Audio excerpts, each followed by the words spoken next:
Hatice. It's Gabrielle here, and I feel so blessed to have you chatting with us today. We met in Melbourne for the pregnancy massage course, and your work sparked an interest for me in your containment work, and I wanted to learn more. I'd never actually heard about it before. Yeah, thank you. Thank you for having me. And it has been a while since we've seen each other, so it's nice to see another friendly face amongst everything that's going on. Yes, my name is Hatice. I was born and raised in Melbourne. My parents are originally from Turkey, so they've migrated here about 50 years ago. Brought up as a true blue Melburnian, and I am married to a Singaporean. I have 2 children. So I actually started learning about all of this confinement process, containment process, whilst I was pregnant with my firstborn. When my sister fell pregnant, we couldn't find anybody to do it for her. So I said, I've got this opportunity. I was living overseas at the time in Malaysia. So I started studying it. Yeah, so I became a traditional postnatal massage therapist. And the first person I did it for was my sister. Oh, that's amazing. So I love that family bond. It's the best thing I've ever done. That's not how I thought postpartum would be, because you hear society telling you, you're going to be a fantastic mum. The next day you go out and, you're out in the streets going for a walk with your baby and sipping on your latte.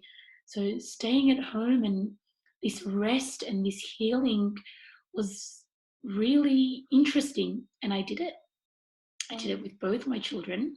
So to have somebody come into my home where it was my comfort zone was very, very helpful. And the moment my husband said, so will you be practicing confinement once you give birth? And I said, isn't that like, some sort of imprisonment? It says confined, so it must be in a small space. The moment you give birth and you come home, the first 40 days of your postpartum period, a woman stays at home, rests and heals, and we have people from the outside coming in and helping her with that journey. So it's things like providing specific meals for her to help, nourish her body, nourish her soul, specific drinks that you drink, and more importantly, a woman comes to your house and gives you a massage. And this could be anything from 1 session to about 15 sessions. We don't have anything that's cooling on the body. When I mean cooling on the body, it's things like peppermint, green teas, cucumbers. So we try and keep heat within the womb space, because the baby was in that womb, and a woman who's pregnant has a higher body temperature than your average woman. So we want to be able to retain that heat in the womb space until she's recovered. We wrap the body up every single day. When I mean the body, it's from right under the breast till just below your pelvic bone. And we have, there's 3 types of wraps, which is called a bengkong, that we wrap around, and we tie up the body, keep that warm. We cover our feet with socks, so we try not get cold coming into the body. You eat nourished foods, wholesome foods, you sleep and you feed baby, and that's it. That's all you do. You rest. You do what you do during that time is up to you. We try and say, increase your reading at that time, in times like this, because your babies will pick up on these. Try and stay away from negativity or things that are not good for your soul in general. Majority of the people that do practice it are either from Southeast Asian background or African still practice it. Generally it goes between 30 to, it could be about up to 90 days. Very, very unlikely that it's more than that. So in Chinese culture, it's 30 days. Malay and Indian culture practice it for 40 to 44 days. When you're in the confinement, you're just spending time with you and your baby. That connection that you are having, the time passes by so fast. You're like, wow, he's a month old. Wow, she's a month old. And I don't know, even now I look at, medically, they say 6 weeks postpartum. So you get that postpartum check at 6 weeks, which comes to about between 40 to 44 days. So I'm guessing there's a science behind it. I don't know the science though. So, so the traditional Malay word for it is urut. So we do urut, and we tunku is another word we use, where we use a river stone. We heat up a river stone and we compress that along the body, allowing any toxins to escape from the body, allowing any inflammation. So we're trying to reduce inflammation, and these are all for the postpartum healing, not during pregnancy. You mentioned that you practice on the floor often. So what's the difference, say, from a table practice? Naturally, Malay women do practice on the floor only because they're able to pull the energy up from the ground better than they are by standing. Because when you're sitting, you're not exerting too much energy using your hands when you're massaging. You can get that strength from your lower part of your body. So you're really able to bring that force up, and without causing too much pressure on your hands. And for me personally, I find that it's easier to maneuver around my client's body, and I feel like, in another way, it's keeping me grounded. So I'm not. For me, a lot of it is also how you're portraying yourself. I'd like to be on the ground with you, so I'm on the same level as you. We're in this together. So I'm not standing above you. I'm not higher than you, but come down below. We're together. We're on the same level. And do you have the woman laying sideways similarly to how we learned, or is it that they're on their back and the front? During pregnancy, yes, we do side to side, and that's a personal preference for me, because I had one pregnancy massage where I was on my back, and my baby wasn't comfortable in that position when it was I felt like he was dangling down, even though, it's impossible, but it was pulling onto my stomach. So, and with the postpartum, a lot of women that we do deal with, if it's a vaginal birth, they'll have a lot of tearing, they'll have a lot of, pain in the vaginal area. So we don't want to ask them to sit onto a table and cause some more pain. Or even a woman who's had a cesarean, to climb up onto a table, it's not the most ideal position for them. So my clients' feedback has been that it's been working very well on the floor. Definitely. Some babies, I find that it calms them down a lot. And I have clients that say that night I had the most amazing sleep. So for me, I do anything up to 36 weeks. It's more of a pain management, relaxation, soothing kind of massage. And anything after 36 weeks, we use acupressure to help get the baby moving a little bit more, and get their body ready for labor. So it's 2 types of prenatal massage as well. But you definitely feel it, especially when we're doing the belly rub. Oh, absolutely. A lot more so than I thought it would, because you're learning so much from one another. And as you would know yourself, dealing with different kinds of women, and I find that as women in nature, we're always a giving being. We're always giving of light. We're always sharing knowledge. There's always something that we're giving to one another. I feel like I found my awakening.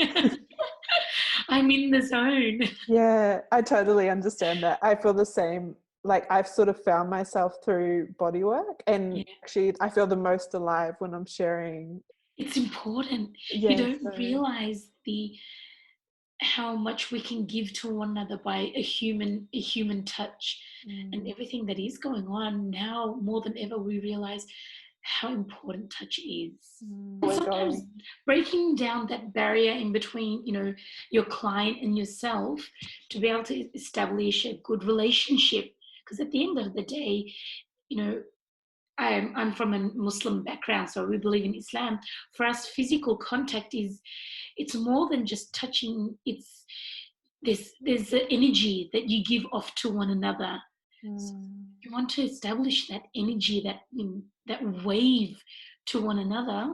We have a saying that, you know, the more you give, the more you will receive. And this is one of the most important foundations for Muslims, because, you know, one of the pillars of Islam is that it's compulsory upon every single Muslim to give to charity. And God says to us, if you give, I will give you more. I will give you more, but you give.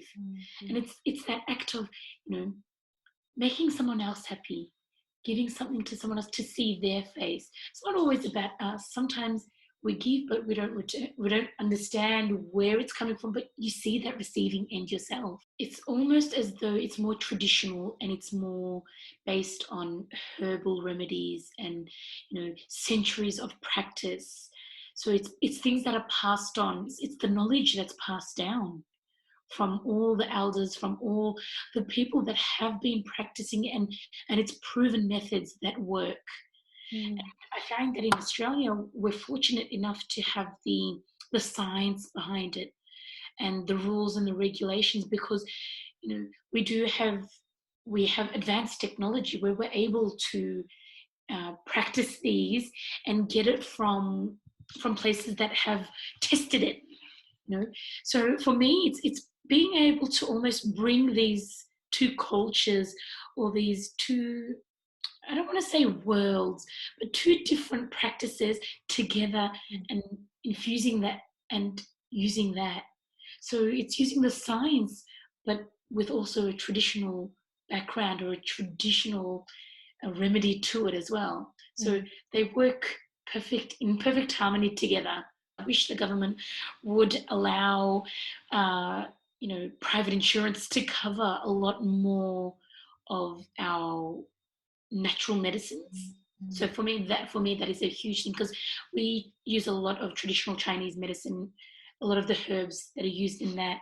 So for us in our practice, having the knowledge from different cultures, we practice one thing, but there are so many parts of the world that everyone has different practices, and they all work.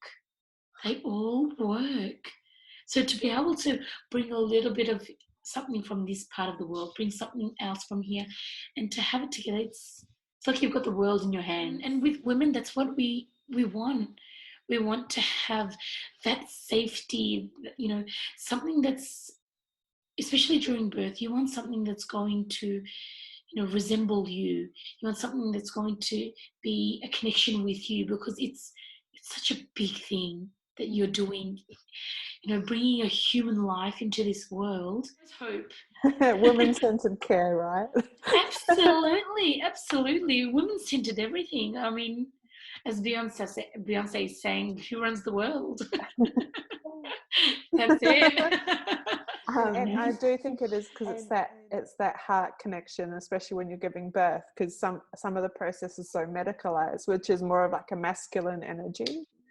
And then it's like to bring in the rituals and the chanting, whatever. Absolutely. It feminizes it in a way, and it makes it feel safe. And I'm giving, but at the same time I'm receiving. So it's this vibration, this frequency that you're passing on to one another, this energy that is, sometimes you can't explain it to someone who doesn't really understand how it feels. It's hard to explain, but you can feel that. And for me, I take a lot back from clients, and before we start, there are a few questions, you know, I'd ask whether that, you know, like me to put some music on that they feel comfortable with. Would they like me to read some prayers, just so we can, you know, get into the right mindset starting into this. And my intention will always be the same for every client, which will be, you know, oh God, I'm just the messenger. passing on what you already know, what you already have given to this client. So with your power, please allow my hands to just give some help to this client. And it's so interesting. I say such a similar prayer. oh, really? It's always like when I'm opening, I mean, I go through my own chanting and everything, Yes. but when I'm opening internally, I'm often saying, like, guides, angels, archangels, whatever, step forward and work through me. Whoever Yes. needs to be here for whatever aspect or element needs to be here to support this person, like help them work through me, because it's not me. Yeah. I'm just opening up that channel for that yeah. flow, for that connection to come through. Yeah. Beautiful. So it was like almost when you're speaking, I'm like, oh, that's all exactly the same intention that I enter. It's always shared. Yeah. It's always shared. We're in this together, sharing this together. You know, whether one opens up or if the other doesn't, it's just going to be one wave, one flow. So to be able to have this connection, it's a very powerful thing. I'd like to really encourage women to look into postpartum care, because you're taught all the first 3 trimesters, but no one ever tells you about trimester 4. And in that time, a lot of women do go through baby blues or develop into postnatal depression. So look up into trimester 4. Look up into resting, into healing at home or wherever it may be for yourself. It's huge. It's something that really can shift your perspective into going, that journey going into motherhood. And sometimes it's not even motherhood. Sometimes it's, whether you've had a miscarriage or a stillbirth, to be able to accept that and to work through that in your 4th trimester as well. Because, like I said, it's not whether you birth or you don't. That journey itself is for all type of women, not just for the women who do give birth, but the ones that have miscarriages, the ones that have stillbirths, the ones that choose not to or cannot mother, to take that and learn something from that. And personally, I'd like to tell women to be more gentle on themselves, to be more loving on themselves, to be more compassionate to themselves, because the society we're in does not teach us that. They don't teach us to love our body the way it is, and that it doesn't have to be, a specific way, or you don't have to believe a specific thing. You don't have to walk through a specific line. That there's many, many, many, many journeys. There's many, many ways to get to where you want to be. So it's not a one size fits all. It never is. I know that in certain cultures, they cannot talk about certain issues.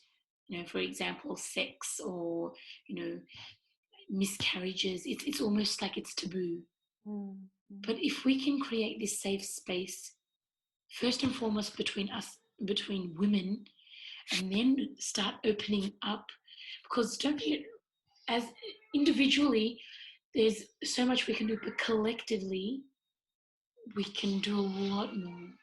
I think for all of us that work in this field together, to be able to say to each other and to the clients that we work with, we need to shed some positive light.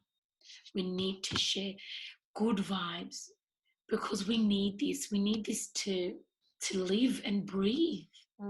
I'm learning as I go. As much as, every client, every time I do, a different course for myself, I'm learning, and there's so much that I want to share and give with every woman. I feel like, yeah, absolutely. They can follow me on Instagram or Facebook at the moment, Mum Kneads. So MUMKNEADS. If you're in Melbourne, let us know. Would love to, help you out in Melbourne as well. Yeah. But thank you for even having me. Your work is amazing. You do so much for women, and having a spiritual aspect to it. I think is needed a lot more. Oh, you too. And I want to honor you because I had a breakthrough actually after our course, because I had never seen a woman take off her hijab, you know, and because we were all women. Yes. And for me, it was just something in me shifted. It was this thing of like, because normally I wouldn't be in that space, you know, would not normally get to witness that. So it was a real honor actually for me. Thank you. Thank you for it. Helps again break down those barriers. Absolutely. In a conversation like this, and like you said before, we have so many similarities actually in the way that we do things, and the way that we think, and the way that we feel. And to close our connection and the connection for all those who will listen in the future, do you have a prayer or something you want to say to close? Yeah. سبحانك ربك رب العزة عما يصفون وسلام على المرسلين والحمد لله رب العالمين. Lord, we are here on this earth, one, to serve you and to serve one another, to help one another, to love one another, allow our interactions with one another, allow our times with one another be of fulfillment, be of love, be of understanding and compassion to one another. Bless our time together with Gabrielle, and bless her journey, and bless the work that she does.